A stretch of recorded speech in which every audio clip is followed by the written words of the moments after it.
കൈത്താക്കാലം 6-ാം ഞായർ വചനവിചിന്തനത്തിലേക്ക് ഏവർക്കും സ്വാഗതം. ഈശോയിൽ സ്നേഹമുള്ളവരെ, ഇന്നത്തെ സുവിശേഷം ഈശോ വെള്ളത്തിനു മീതെ നടക്കുന്ന വചനഭാഗമാണ്.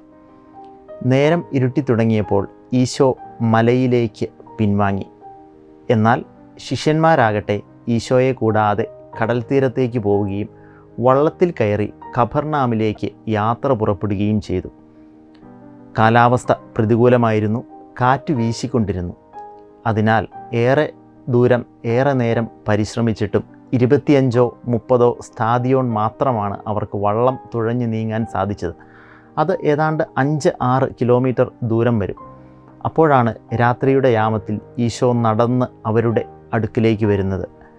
പ്രിയപ്പെട്ട സഹോദരങ്ങളെ, ഇന്നത്തെ ഈ വചനഭാഗത്തെ വിശുദ്ധ യോഹന്നാൻ സുവിശേഷം 6-ാം അധ്യായത്തെ നമുക്ക് 2 അർത്ഥതലത്തിൽ മനസ്സിലാക്കാം. ഒന്ന്, ഇവിടെ ഒരു അതിസ്വാഭാവികമായ അത്ഭുതം നടക്കുകയാണ്. പ്രകൃതിക്ക് അതീതമായ, ഫിസിക്സിന് അതീതമായ ഒരു അത്ഭുതം, ഒരു എക്സ്ട്രാ ഓർഡിനറി മിറക്കിൾ ഇവിടെ നടക്കുകയാണ്. വെള്ളത്തിന് മുകളിൽ നടക്കുക എന്നത് മനുഷ്യപ്രകൃതിയോടുകൂടെ ജനിച്ച ആർക്കും സാധ്യമായ കാര്യമല്ല. എന്നാൽ ഈശോ വെള്ളത്തിന് മീതെ നടക്കുന്നു. എന്താണ് ഇത് സൂചിപ്പിക്കുന്നത്?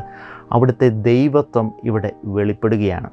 ആകാശവും ഭൂമിയും സൃഷ്ടിച്ച സൃഷ്ടാവിന്, മേഘത്തെയും ജലഗണത്തെയും സൃഷ്ടിച്ച സൃഷ്ടാവിന് വെള്ളത്തിന് മുകളിൽ നടക്കുക എന്നുള്ളത് വളരെ എളുപ്പമല്ലേ?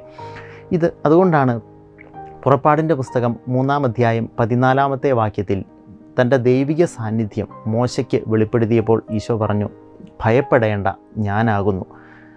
ഇത് തന്നെയാണ് വള്ളത്തിന് സമീപം കടലിന് മീതെ നടന്ന് ശിഷ്യന്മാരുടെ അടുത്തെത്തിയപ്പോൾ ഈശോ അവരോട് പറഞ്ഞത്. ഭയപ്പെടേണ്ട, ഞാനാകുന്നു, ഞാനാകുന്നു.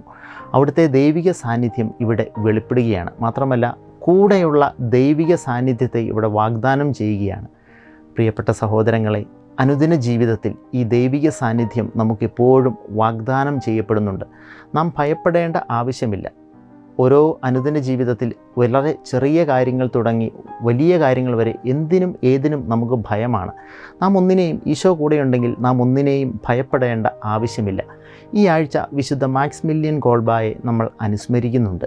അദ്ദേഹത്തിൻ്റെ ജീവിതത്തിൽ ചെറുപ്പകാലത്തിൽ നടന്ന ഒരു കൊച്ചു സംഭവമുണ്ട്. ചെറുപ്പത്തിൽ ബാലനായിരുന്നപ്പോൾ അദ്ദേഹത്തിന് പരിശുദ്ധ ദൈവമാതാവ് പ്രത്യക്ഷപ്പെടുകയാണ്. പരിശുദ്ധ ദൈവമാതാവ് പ്രത്യക്ഷപ്പെട്ടപ്പോൾ കൊച്ചു ബാലനായ കോൾബെ അമ്മയോട് ചോദിച്ചു, എന്നിൽ നിന്ന് അമ്മ മാതാവേ, നീ എന്താണ് ആഗ്രഹിക്കുന്നത്?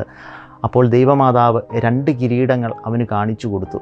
ഒന്ന് ഒരു വെളുത്ത കിരീടവും മറ്റൊന്ന് ഒരു ചുമന്ന കിരീടവും.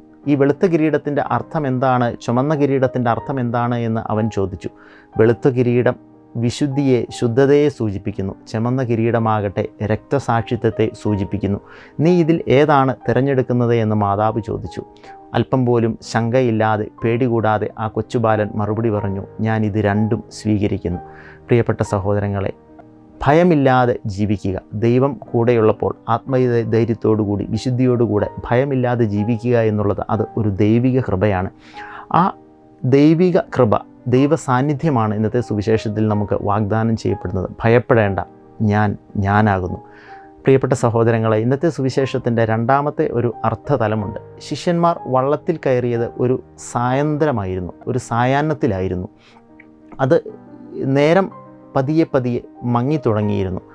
ഈശോ കൂടെ ഇല്ലായിരുന്നു എന്നുള്ളത് ആ സായാഹ്നത്തെ, ആ ഇരുട്ടിനെ കൂടുതൽ ഭയാനകമാക്കി തീർക്കുകയാണ്. നമ്മുടെ ജീവിതത്തിലും കർത്താവ് കൂടെയില്ലെങ്കിൽ അത് ഒരു രാത്രിക്ക് സമാനമാണ്.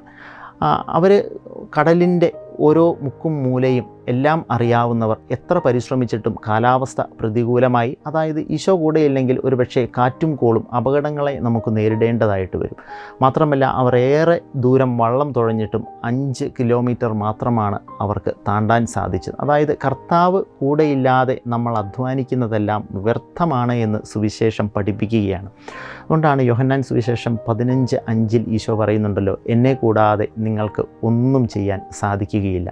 പ്രിയപ്പെട്ട സഹോദരങ്ങളെ, കൈത്താക്കാലം 6-ാം ഞായർ വചന വിചിന്തനത്തിൽ വാഗ്ദാനം ചെയ്യപ്പെട്ട ഈ ദൈവിക സാന്നിധ്യത്തെ ഭയപ്പെടേണ്ട, ഈ ദൈവിക സാന്നിധ്യം അത് എപ്പോഴും അതിനെപ്പറ്റി ഒരു സ്മരണ നമ്മുടെ ഹൃദയത്തിലുണ്ടാകട്ടെ.